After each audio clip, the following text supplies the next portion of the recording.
رب العالمین نے قرآن مجید کے اندر جو پچھلی قومیں گزری ان کا تبصرہ اور ان کی واقعات کو بڑی تفصیل سے بیان کیا، اور اس لیے بیان فرمایا ان واقعات کو کہ اس سے ہم عبرت اور نصیحت حاصل کریں۔ خاص طور سے اللہ رب العالمین نے بنی اسرائیل کے واقعات کو بڑی تفصیل کے ساتھ بیان کیا۔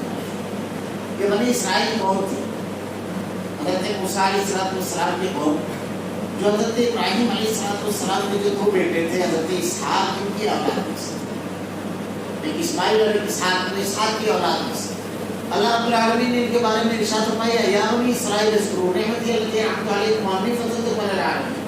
بنی اسرائیل اللہ کی اس نعمت کو یاد کرو۔ یا بنی اسرائیل اذکروا نعمتی التي انعمت علیکم وانی فضلتکم، تم کو فضیلت دی تمام جہان کے لوگوں۔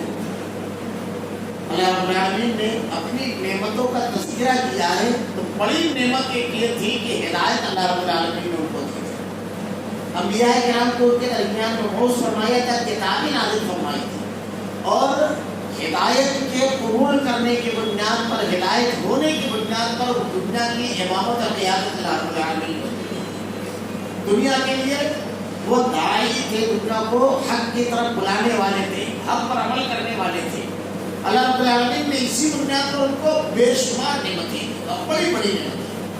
اللہ رب العالمین نے بنی اسرائیل میں حضرت سلیمان علیہ السلام کا ایسی حکومت دی کہ انہوں نے دعا مانگی کہ رب العالمین میرے بعد کسی کو عطا کرے، اور اللہ نے اس دعا کو قبول کیا کہ ایسی حکومت کسی کو نہیں ملے گی۔ آپ ہوا کو حکم دیتے، آپ کو لشکر کو بڑی طویل مسافت کو بہت کم ٹائم میں طے کروا دیتے، جن آپ کے تابع تھے، آپ کے حکم کے فرمانبردار تھے، پرندوں کی بولیاں آپ کو سمجھتی تھی۔ ملکہ سبا کی جو خبر ہے حضور لے کر آیا، بلکہ بڑا مشہور واقعہ سورہ نمل میں قرآن میں اللہ نے بیان فرمایا کہ حضرت سلیمان علیہ السلام جب اپنے لشکر کو لے کر نکلے تو چونٹیوں کی وادی میں جب پہنچے تو چونٹیوں کی سردار نے کہا کہ تم فوراً اپنی بلوں میں گھس جاؤ، ورنہ سلیمان کے لشکر کو خبر بھی نہیں ہوگی اور تم کو رونقتے ہوئے گزر جائیں گے۔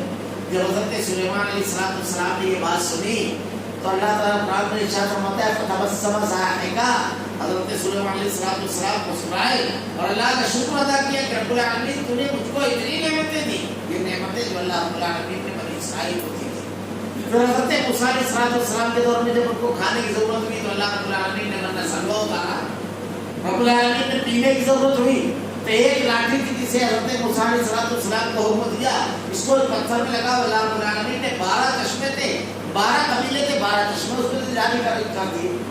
یہ نعمتیں اللہ رب العالمین نے گنائی، اور اس کے بعد یہ بھی بیان فرمایا کہ اللہ رب العالمین نے ان لوگوں سے قیادت اور امامت دنیا کی چھین کر کے، اتنی بڑی نعمت چھین کر اللہ رب العالمین نے اس کو امت محمدیہ میں منتقل کیا۔ کیوں؟ اس لیے کہ وہ گناہ اور گمراہی کی طرف راغب ہوئے، گناہ میں ملوث ہو گئے، اللہ کی نافرمانی میں ملوث ہو گئے۔ اللہ رب العالمین نے یہ تمام نعمتیں جو ان کے پاس تھے، رب العالمین نے جو نعمتیں عطا کی تھی اس کا شکر ادا کرنے کی بجائے، اللہ کی فرمانبرداری کرنے کی بجائے انہوں نے نافرمانی کے نتیجے میں ساری چیزیں چھن گئے ان سے۔ یعنی سب سے بڑی نعمت ہدایت جو ہے اور دنیا کی قیادت کی نعمت اللہ رب العالمین نے چھین لی۔ اب انہوں نے کیا کیا غلطیاں کی، کیا کیا گناہ کیے، کون سے جرائم تھے، بڑی تفصیل کے ساتھ اللہ رب العالمین نے قرآن کو بیان فرمایا۔ ہم جو سورہ فاتحہ کی تلاوت کرتے ہیں اس میں جو ہم سورہ فاتحہ میں اللہ سے دعا مانگتے ہیں اہدنا الصراط المستقیم، ہے اللہ مجھ کو سیدھا راستہ بتا، صراط الذین انعمت علیہم، وہ راستہ جو تیرے انعام یافتہ بندوں کا راستہ تھا، غیر المغضوب علیہم ولا الضالین، اور ان لوگوں کے راستے سے بچا جن پر تو نے غضب کیا اور جن کو تو نے گمراہ کیا۔ تو مغصوب قوم جو اللہ کا غضب جس کے اوپر آیا وہ یہ ہے، یہ کس بنیاد پر ہوئی؟ ان کے گناہوں کو بھی بڑی تفصیل کے ساتھ اللہ نے بیان فرمایا۔ وہ شرک کرتے تھے، اللہ کے ساتھ انہوں نے شریک کیا، حضرت عزیر علیہ السلام کو اللہ کا بیٹا کہا، عیسائیوں نے حضرت عیسیٰ علیہ السلام کو اللہ کے ساتھ شریک کیا، اللہ نے قرآن مجید کے اندر اس کو نقل کیا۔ ان کا معاملہ یہ تھا، والدین کی اطاعت اور فرمانبرداری کا ان کو حکم دیا گیا تھا، ان کو اپنے قرابت داروں کے ساتھ اچھائی کا سلوک کرنے کا حکم دیا گیا تھا، نماز قائم کرنے کا حکم دیا، زکوٰۃ قائم کرنے کا حکم دیا، اللہ کے احکامات میں تبدیلی کرنے کا نہیں حکم دیا. اللہ رب العالمین نے حرام سے ان کو روکا. لیکن بات پڑھیے اللہ تعالیٰ نے ارشاد فرماتا ہے یحرفون الکلم عن مواضعہ، کلمات کو اس کی جگہ سے بدل دیتے تھے. سماعون للکذب اکالون للسحت، جیت بھر کر کے حرام کھانے والے اور خوب کان لگا لگا کر کے جھوٹ کو سننے والے. ان کی مجلسیں جب بیٹھتی تھی جھوٹ بولا جاتا تھا، موجود لوگوں کو بھی معلوم ہوتا تھا کہ یہ جھوٹ بولا جا رہا ہے اور جھوٹی چیز ہے، لیکن کان لگا کر کے اپنے لوگوں نے سن رہے ہیں، اس کو پوری اس کا بھرپور تعاون کر رہے ہیں اور مجلس کو گرما رہے ہیں. آج ہم لوگ سوچتے ہیں کہ یہ سب چیزیں کیسی ہیں. سیاسی سرچوں میں جائیں گے جھوٹ بولا جاتا ہے، لوگ سن رہے ہیں. سماعون للکذب اکالون للسحت، جھوٹ بولا جاتا ہے جس مجلس میں جہاں جھوٹی باتیں بیان کی جاتی ہے، جھوٹی تعریف، جھوٹی باتیں، جھوٹی سب چیزیں بہت غور کر کے اللہ نے قرآن کے چھٹا پارا اٹھا کر دیکھیے اللہ رب العالمین کی نعمتیں چھین لیتا ہے جس بنیاد پر. اور سماعون للکذب اکالون للسحت، اللہ نے ارشاد فرمایا حرام کھانے والے. اور ہمارے سماج اور معاشرے کے اندر دیکھیے زندگی کی کوئی سطح آپ کو نہیں ملے گی جہاں جائز ناجائز کا لحاظ نہ رہ گیا ہو. جائز ناجائز کا یعنی حرام کا معاملہ ایسا ہے کہ اللہ کے نبی صلی اللہ علیہ وسلم نے ارشاد فرمایا کہ قیامت جب قریب آئے گی تو سود کا معاملہ اتنا خطرناک ہو جائے گا کہ اکثر بیشتر بڑی تعداد میں لوگ اس کو ملوث ہو جائیں گے. اس میں ہمارے یہاں اس کی قسمیں معاشرے کے اندر بے قصے تو لوگ سود نہیں لیتے، آپس میں ایک دوسرے کو قرض دیتے ہیں تو قرض دینے کی شکل میں اس پیسے کو بڑھا لیتے ہیں. سود خوری یہ یہود کے یہاں بہت زیادہ کثرت سے پائی جاتی ہے. جیسے ہمارے یہاں اگر کوئی شخص ہو کسی کو قرض دے رہا ہے 50,000 روپیہ، اب ایک مہینے کے بعد جب لوٹائے گا تو اس کو 55,000 روپیہ لوٹائے گا. یہ سود. کبھی کبھی اس کی شکل ہمارے یہاں تبدیل کر دیتے ہیں. تبدیل کس طرح کر دیتے ہیں؟ کوئی شے بیچ میں ڈال دیتے ہیں. جیسے مثلا ایک آدمی کو پیسے کی ضرورت ہے تو جس آدمی کو اس کو سود لینا ہے وہ یہ کرے گا کہ اس کو کہے گا کہ پلاٹ میرے پاس ہے تو لے لے 5,000. اب 5,000 روپئے میں وہ پلاٹ لے لیا. اب اس کو تو کیش پیسے کی ضرورت ہے تو وہی پلاٹ والا اس سے کہے گا ایسا کریے پلاٹ بالکل کیش اس کو 4.5 لاکھ روپئے وہ دے دے گا 4.5 لاکھ روپیہ. اب یہ 5 لاکھ روپیہ اس کو 3 مہینے میں لوٹانے کا وعدہ کیا اور 4.5 لاکھ روپیے کا اسی کو بیچ دیا، اس کو 50,000 روپیہ. یہ سود ہے ہمارے معاشرے کے اندر. بالکل یہ تمام چیزیں جو ہے بڑھا کر دینا اور بڑھا کر لینا بچنا چاہیے. بے قصے چیزوں کو لینا، یہ جو انویسٹ کرتی ہے مختلف کمپنیاں پرائیویٹ طور پر جو ہوتا ہے اس میں تو سود کی شکلیں کم ہے، لیکن مختلف کمپنیاں جو 0% سود کا اعلان کر کے کرتی ہیں، لیکن آپ اگر اس کے شرائط پڑھیں گے تو اس کی شرطوں میں سود داخل ہے. اور اب جیسے کہ بجاج وغیرہ کے جو فائنینس ہے، اگر آپ ایک ہفتہ بھی نہیں بھریں گے تو آپ کو کون سے نام سے بھر دے گا؟ بیل کو فیس کے نام سے، اس کے نام سے، اس کے نام سے وہ آپ کا چارج بڑھا دے گا، مختلف شکل میں بڑھائے گا. ایک بات ہمیشہ ذہن نشین رہے، اگر کسی شے کی خرید و فروخت کے اندر شرط میں سود داخل ہے تو حرام ہے. شرط میں اگر داخل ہے، جیسے ایک آدمی یہ اگریمنٹ کرتا ہے کہ میں 3 مہینے میں تجھ کو پیسہ دے دوں گا اور 3 مہینے میں اگر تم پیسہ نہیں دے سکے تو پھر اتنا بڑھے گا. سامنے والا کہتا ہے 3 مہینے میں تو میں دے دوں گا، لیکن شرط میں اگر سود داخل ہو گیا تو وہ لین دین ناجائز ہے. اور بھائی کے اصول اور جائزوں کو، اصول اور ضابطوں کو پڑھنا بہت زیادہ ضروری ہے. ایسے ہی ہمارے یہاں ایک اور مقدس پیشہ ہے ڈاکٹروں کا. اب تو اللہ تعالیٰ رحم فرمائے، جو چل رہا ہے کٹ، ڈاکٹروں کے یہاں جو کٹ چل رہا ہے، اگر آپ کسی پیتھولوجسٹ کے پاس جاتے ہیں تو وہاں پر بھی ان کا کٹ ہے، میڈیکل پر جاتے ہیں وہاں پر بھی ان کا کٹ ہے. اور اس طرح اس کو جکڑ کر کے چین بنا لی گئی ہے کہ اگر کوئی عام ڈاکٹر اس میں سے نکلنے کی کوشش کرے تو ڈاکٹروں کا بیان کے مطابق بڑا مشکل بن جاتا ہے. ایسی چیز جو آپ نے کی نہیں ہے اور آپ کو مل رہی ہے وہ جائز نہیں ہے، جو کٹ کی شکل میں مل رہا ہے. ایک آدمی اگر ایک ڈاکٹر پریکٹس کر رہا ہے، اپنا دواخانہ چلا رہا ہے، علماء کا بالکل صاف فتویٰ ہے، یہ معمولی چیزیں نہیں ہیں. آج ہمارے سماج معاشرے کے اندر حرام کو حرام نہیں سمجھا جا رہا ہے، برے کو برا سمجھا نہیں جا رہا ہے. صحابہ اکرام کے واقعات ہم بتاتے ہیں، حضرت ابوبکر صدیق رضی اللہ تعالیٰ عنہ، ان کا غلام ایک مرتبہ لے کر آیا کچھ کھانا. آپ نے پوچھا کیا ہے؟ کہاں سے آئے؟ کہا اصل میں پہلے زمانہ جاہلیت میں میں ہاتھ دیکھتا تھا تو لکیریں وغیرہ جیسے ہاتھ دیکھنا یہ سب جو ہے یہ اصل میں کوئی علم نہیں، سب اندازے، تو اندازے میں کچھ باتیں لگ جاتی ہیں نشانے پہ جا کر کے، اور ہر آدمی کے خاندان میں اور کہیں نہ کہیں کچھ کچھ ہوتا ہے، خیر پر وہ کرتا تھا اس پر پیسہ لیتا۔ اللہ کے نبی کی حدیث آپ نے سنی ہوگی بارہا کہ جادوگر اور کاہن کی تائید کرنے والے کی 40 دن اللہ رب العالمین عبادت نہیں قبول کرتا ہے۔ مثلاً یہاں پر ایک بات کہہ دی، بعض ہمارے یہاں اخبار رسائل ہیں، ان اخبارات میں رہتا ہے کہ آپ کا یہ ہفتہ کیسا رہے گا، تو اب آپ اپنے نام کا پہلا حرف دیکھ کر کے دیکھیں کہ کیسا رہے گا، نعوذ باللہ استغفر اللہ ثم استغفر اللہ، ایسے اخبار کا بائیکاٹ کرنا چاہیے جو بدعقیدگی پھیلاتا ہے۔ ہمارے مسلم محلوں کے اندر یہ پٹھو لے کر کے گھومتے رہتے ہیں، معمولی چیزیں نہیں ہے، اس کو مذاق سمجھتا ہے آدمی، 40 دن کی عبادت قبول نہیں ہوتی ہے۔ خیر حضرت ابوبکر صدیق رضی اللہ تعالیٰ عنہ پوچھتے ہیں کیا، کہتا ہے کہ میں ہاتھ وغیرہ بتاتا تھا تو اسی کا کی طرف پیسہ باقی تھا وہ مل گیا، وہ لے کر آ گیا۔ آپ نے جو کھایا تھا بڑا مشہور آ گیا، بچوں میں بھی یہ مشہور ہے، آپ نے طے کی اور جب وہ نکل نہیں رہا تو آپ نے حلق میں انگلی ڈالی تاکہ طے ہو جائے، اور آپ کو جب تک اطمینان نہیں کو آپ طے کرتے ہیں کہ اللہ مجھ کو حرام سے بچا۔ آج ہمارے یہاں ایسے لوگوں کی چائے پی رہا ہے جو رکشہ فائنانس سے کیا ہوا ہے، جو گاڑیاں فائنانس سے کیا ہوا ہے، ایسے ڈاکٹروں کی بہت زیادہ تکلیف اور تعظیم ہے، ایسا مینجمنٹ جو رشوت لے کر کے ٹیچرز کو لگا رہا ہے، ہمارے یہاں قابل احترام ہے۔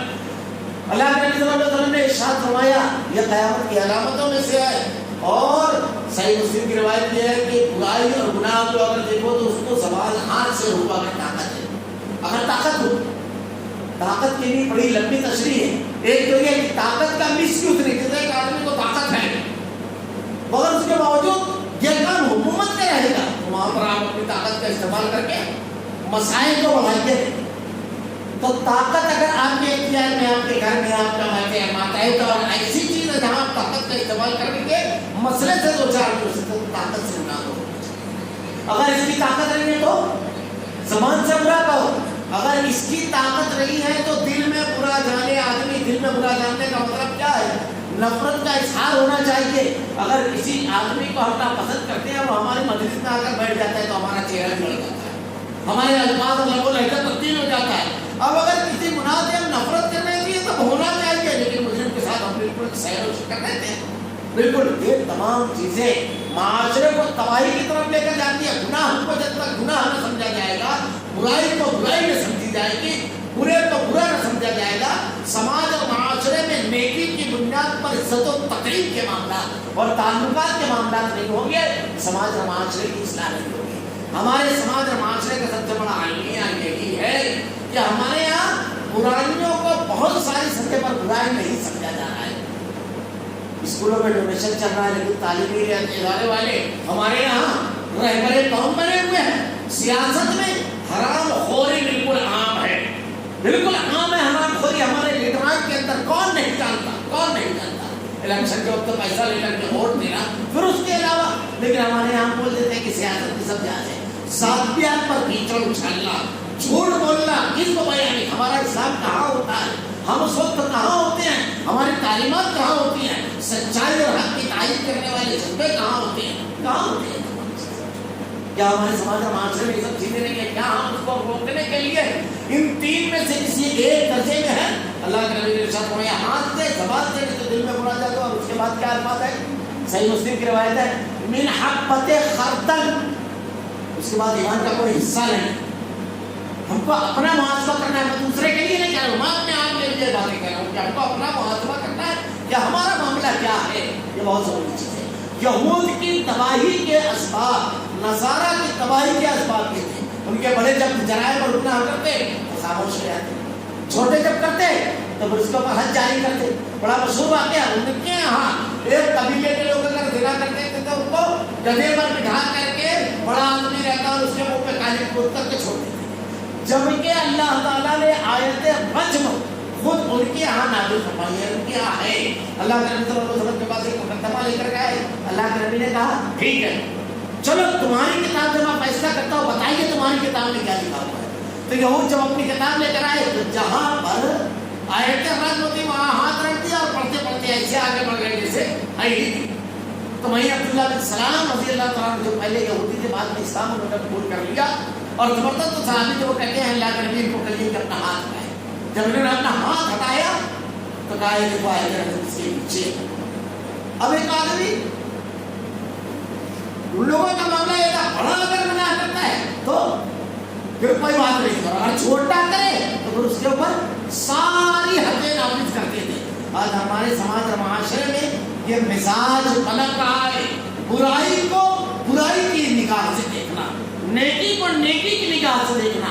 آدمی کتنا بھی چھوٹا ہو اگر وہ سچا ہے, ایماندار ہے, دیانتدار ہے, اسلامی سماج اور معاشرے میں وہ قابل احترام قابل تقریب ہونا چاہیے.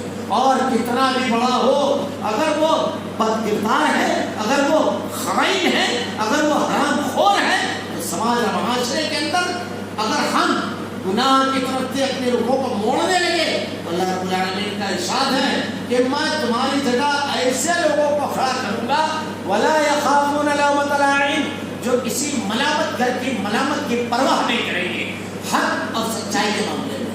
ہم کو ضرورت ہے کہ ہم دین پر قائم رہیں, اللہ کو ہماری ضرورت نہیں ہے. چھوٹا سا واقعہ, میں اندور میں ایک آدمی کو دیکھا نماز پڑھتے, واللہ اتنا گہرا انداز تھا ان کا نماز پڑھنے کا. نماز کے بعد جب ان سے گفتگو ہوئی, ملاقات ہوئی, تو میں نے ان سے پوچھا تو بتانے لگے کہ وہ ایک میمن برادری سے تعلق رکھتے تھے اور بڑا ہی بگڑا ہوا ان کا گھرانا تھا. ان کے معاملات انہوں نے بتایا کہ شراب خانہ ان کے یہاں چلتا تھا, شراب کا اڈا ان کے چچا چلاتے تھے, اور ان کا کام یہ تھا کہ اگر کوئی شراب نشہ کر کے کچھ الٹی سیدھی حرکت کرے تو اس کو کوٹ کر کے باہر پھینکتے تھے, بس اتنا کام. 1982 میں زہریلی شراب کا کانڈ جب ہوا مدھیہ پردیش میں, تو ان کے شراب خانے میں وہ شراب آئی ہوئی تھی, تو کچھ لوگ ان کے یہاں بھی مرے تو ان کو جیل ہوئی. جب ان کو جیل ہوئی, اللہ رب العالمین ہمارا محتاج نہیں, میں بتانا چاہتا ہوں ہم اللہ کے محتاج ہے کہ ہم نیکیاں کریں, دین پر قائم رہیں, ورنہ اللہ اپنے دین کا کام لینا چاہتا ہے, اپنی بندگی کروانا چاہتا ہے تو اللہ کے بے شمار مخلوق ہے جو صبح شام اللہ کو سجدہ کرتی ہے. فرشتے ہر وقت ذکروں میں ڈوبی ہوئی ہے ان کے زمانے, اور اللہ رب العالمین نے دوسروں کا کھڑا کر کے رکھا ہے. یہ کہتے ہیں کہ وہ اس میں بھی جیل میں گئے. اب جیل میں جب گئے تھوڑا تنہائی ہوئی, معاشرے سے کٹے, کسی کو سمجھانے والا وہاں ملا تو پہلے مذہب کی طرف تھوڑا سا راغب ہوئی, پھر تبلیغی جماعت کی طرف گئے. یہاں مخالفت کے ماحول میں مت سننے سے بولے, لیکن وہ 6 نمبر سے آگے نہیں بڑھ رہے تھے, میں قرآن حدیث سننا اور سمجھنا چاہتا تھا. اس کے بعد جب میں نے کہا کہ بھائی تو قرآن حدیث پڑھنا ہے, یہ تو مولانا زکریا کی کتاب ہے جس کے جو پورا کا پورا معاملہ گھوم رہا ہے, تو طرز قرآن کہاں ہوتا ہے؟ کسی نے کہا جماعت اسلامی. اب جب وہاں پر بھی گیا تو وہاں پر طرز قرآن کو صرف مولانا مودودی ہی کی فکر سے سمجھنے کی بات, اور حدیثوں کو کیا کوئی معاملہ نہیں. پر تحقیق کرتے کرتے اللہ رب العالمین نے ان کو ہدایت دی. اور میں آپ کو یہ بتا دوں کہ آپ نے ایک بہت مشہور عالم کا پورے ملک میں اللہ رب العالمین نے عالم کو شہرت دی, عبدالحمید مدنی, نام سنا ہوگا. ان کے والد محترم جو ہے انہی کے ہم نے اسلام قبول کیا. عبدالواحد بھائی جو تھے, اللہ علیہ کی رحمت کرے, پچھلے رمضان المبارک میں کورونا میں ان کی وفات ہوئی, تو ان کو اللہ نے انہی کے ذریعے ہدایت دی. جب یہ پکے موحد بنے تو دعوت کا کام شروع کیا. کئی لوگوں نے اسلام قبول کیا اور سینکڑوں لوگوں نے ان کے ہاتھ پر شرک سے توبہ کی. ان کا سچا واقعہ ہے ان کے گھر کا, تعلیم تازیہ بنتا تھا ان کیا. پہلے سال جب نہیں بنا تو ان کا بیٹا بن گیا. لوگوں نے کہا 10 تاریخ کو تازیہ نہیں بنایا, بیٹا مرا, کھا لیا حضرت حسین, لے کر چلے گئے. کہا جتنی اولادیں سب مر جائیں بھگوان. دوسرے سال اللہ رب العالمین نے اسی تاریخ کو ان کو 2 بیٹے معاف دیجیے گا. میں نے تیسرے سال سے 10ہی تاریخ کو اللہ نے بیٹے دیے. انہوں نے خود اپنا تازیہ لے آ کر کے جلا دیا. جھگڑا ہوا تو کہا یہ میرا تازیہ ہے, میں جلاؤں تو ڈباؤں, جیسے تم ڈباتے ہو میں جلاؤ, ان سے کیا کرنا ہے. دیکھ رہا تھا دادا کس کو کیا نہیں. تو اللہ نے جب ان کو ہدایت دی تو اتنا زبردست دین کا کام کیا. کیوں جانتے ہو؟ اندور کے اس علاقے کے لوگوں نے توحید و سنت کا کام چھوڑ دیا تھا. اتنی سی مسجد تھی, اپنا نماز پڑھ کر کے نکل جاتے تھے لوگ, بے پرواہ تھے جماعت سے, توحید اور سنت کے پیغام کو آپ کرنے سے بے پرواہ تھے. اللہ ان کا محتاج نہیں تھا. اللہ نے شام کے اڈے سے آدمی نکالا اور اپنی دعوت کے لیے کھڑا کر دیا اپنے کام کے لیے. تو اللہ ہمارا محتاج نہیں ہے. کسی بھی جگہ سے آدمی کو نکال کر کے کھڑا کرے گا, اس سے عبادت ملے گا, اس سے دین کی خدمت ملے گا. لیکن مسئلہ یہ ہوگا